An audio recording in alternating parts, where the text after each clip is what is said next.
Okay, welcome to Rambam.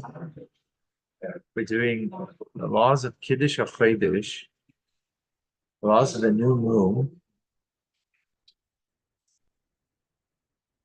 So let's get right into it. Okay.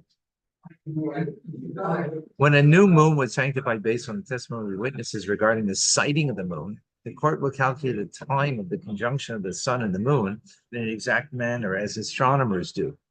Right? The sages, they didn't know a lot.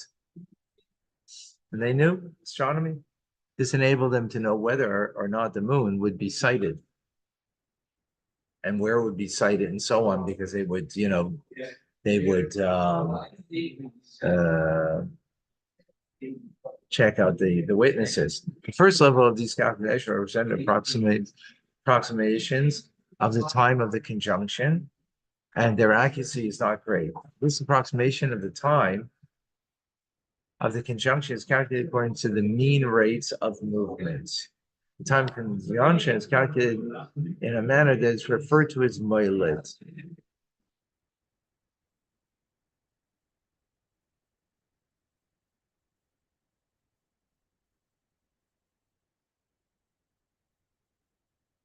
All right. Moiled.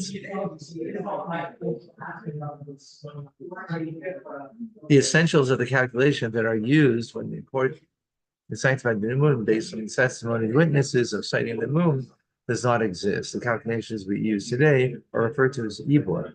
To explain, day and night are constantly considered 24-hour composite, on an average of 12 hours of daylight and 12 hours of night.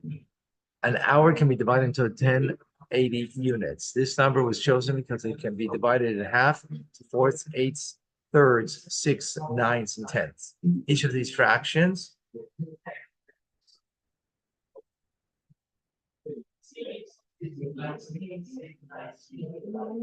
all right.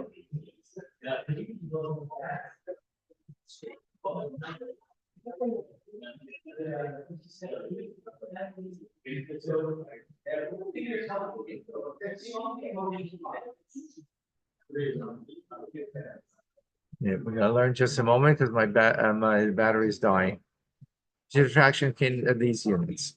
According to the calculation, the interval between one conjunction of the moon and the sun and the subsequent conjunction, according to the mean movement, is 29 full days, 12 hours, and third of a 12 hours of a 30th day, 793 units of the 13th hour. So just over 29 and a half days is a complete revolution of the moon, right? This is the interval between one conjunction and the next. And thus the length of the lunar month. So 29 days, 12 hours, and 793 units of 1080. So it's about 3/4 of an hour. So it's right into the 13th hour. So it's a little more than 29 and a half days. The full, the new moon coming back to the exact same place. I'm not saying physical place, but as far as newness. Currently, an ordinary lunar year, which concludes 12 of these months, would be 354 days, 8 hours, and 876 units.